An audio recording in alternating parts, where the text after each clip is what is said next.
Presentation is called the boat world. I'd like to tell you all about the 5 main and most commonly used types of boats. The boats can be a tricky task to grasp because they're very mechanically issued when it comes to them breaking down and having to fix them.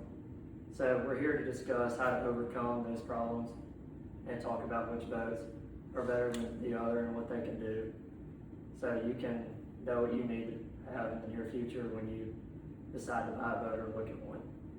So we will be talking about the John boat, the ski bow rider boat, it's either one you call it, the center console boats, the jet skis, and wake boats.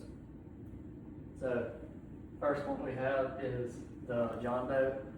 When I say tracker, I refer to the flat bottom over there. And when I say reaper, I mean the camo hunting boat.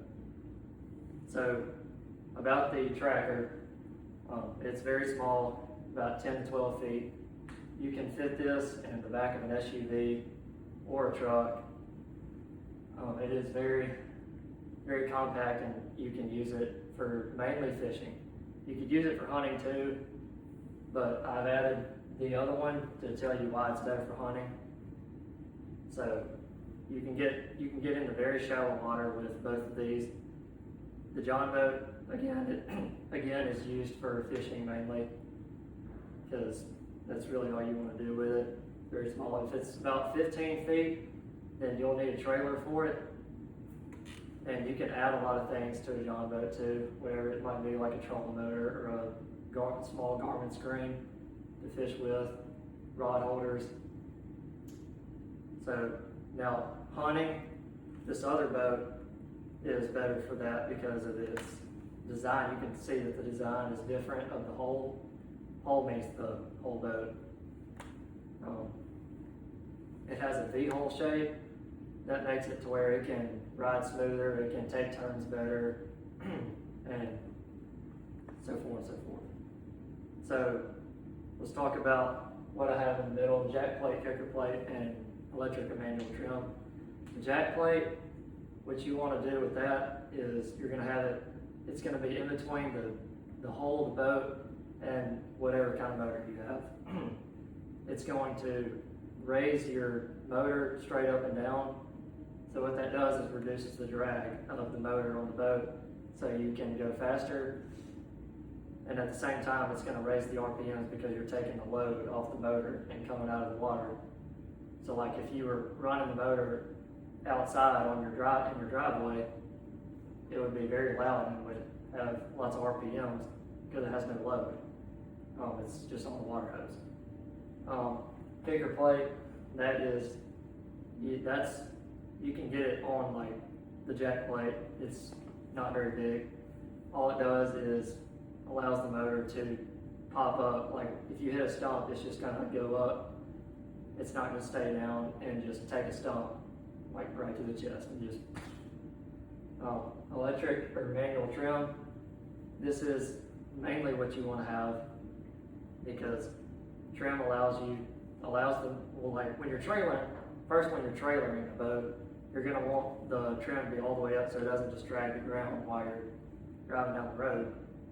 But also when you get to the water, you want to trim it down, number one, because if you crank it out of the water without a trim, it's going to overheat because it needs water to circulate it to cool the motor.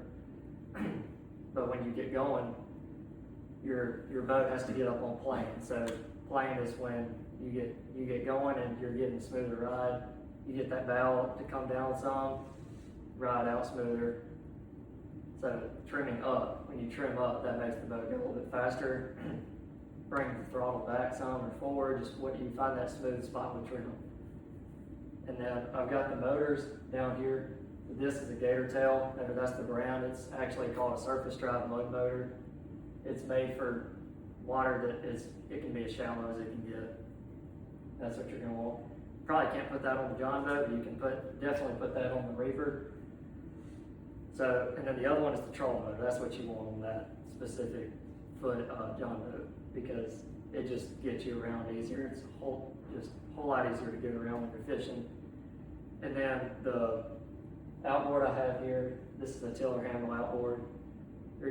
You can use it for either one, John boat or the Reaper of your John boats. For that tiller handle outboard, it's going to need, the John boat's going to need to be bigger for that. But it can go on the Reaper and it's going to allow you to go much faster. So next we have ski boats. This ski boat on the right, you can kind of see that motor is an outboard, but most of them have inboard engines, which is going to include the outdrive, which is in between the pontoon boat and the ski boat picture here. A ski boat is going to have faster speeds. I've got this pontoon boat to compare it to the ski boat, and I've got what they are good at and what they're bad at. The ski boat is going to have faster speeds than the pontoon. The mobility is a lot better because of the design and everything. It can take turns better. And it's also better for water sports. You can do it with the pontoon as well, but it's a lot more fun and better with the ski boat. So, because I have one personally, and I think it is a lot more fun than the pontoon, in my opinion. But moving on to the pontoon compared to it, the pontoon has more space. It's better for families to get out on the water and do what they want to do. It's a smoother ride, to be honest, and it's currently more popular. So, moving on to center console boats. So the one on the left is a Sportsman. It has an outboard motor. Then the one on the right is a Yamaha jet boat. I would prefer the one on the left, the Sportsman, solely because it has the outboard on it and not jet drives. The advantage of the outboard over the jet drive is going to be like damage and cost effectiveness, because if you're in a jet boat and you want to go shallow, you could suck something up into the jet, and that's real bad news. And with the outboard, if you get shallow and you hit something on the prop, props are expensive too, but it's going to be a lot less expensive than the jet drives. And they're faster than the jets.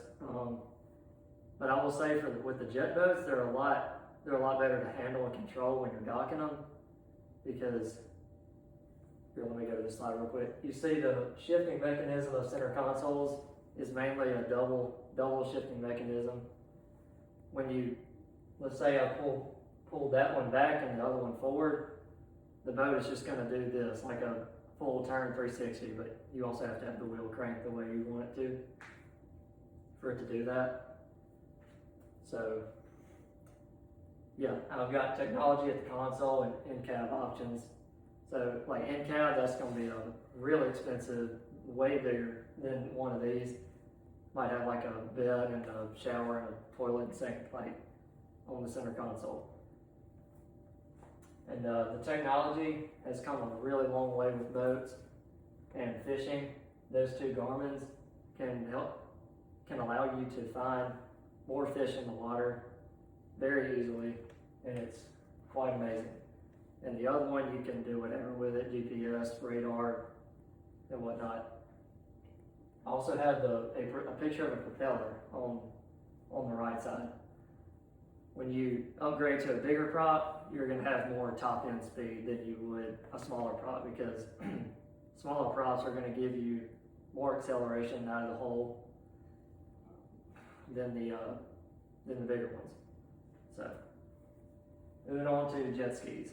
Jet skis are your pleasurable, more fun to ride type of thing. So the one on the left is a full-size 3-seater Kawasaki. It has bigger storage. It has a very large supercharged engine with gas-efficient eco mode. So that saves you a lot of gas. Personally, I've experienced that. It is quite amazing. And then on the right side, you have a Sea-Doo Spark. This one is like a lot better for doing tricks and whatnot. Lots of fun, but it cannot be gas efficient, but it is more mobile and it is smaller and easy to trailer and get around with. And this jet ski is very unique. This is the Crosswave Yamaha just came out with. I don't see this a whole lot, but this one has a lot of storage and decking to use with. You can put a trolling motor on it. And it has a 26.5 gallon fuel tank for extended travel range. Moving on to wake boats. The different brands are Malibu, Centurion, Mastercraft, Noma, and Supra. The most popular and more expensive option is the Malibu because of the features and options and the looks it has are suitable for most people. And then the Mastercraft on the bottom, I have that picture. You can kind of see what the bottom side looks like for the propeller and all the structures under there to make the surf wave do what it needs to do to give you that most fun for kneeboarding, wakeboarding, or tubing, whatnot. So motors, you have Mercury, Yamaha, Suzuki, Johnson Evinrude, and Tohatsu. Mercury has great acceleration and power. Yamaha is more fuel efficient. Suzuki is the most reliable and quieter option. Johnson Evinrude, really to this day, hasn't come a long way, but back in the day, they had very good two-stroke outboard motors that are very tough. Tohatsu is lightweight and made in Japan. Yamaha is too. That makes them more reliable from what I've seen in my days, things being made in Japan. And that's it. So I hope the speech gave you all a great insight on what it might be like to own a boat one day, whether it's a John boat, bow rider, center console, jet ski, or wake boat. Make sure everyone is careful out there with cautious thinking and be safe. Thank you.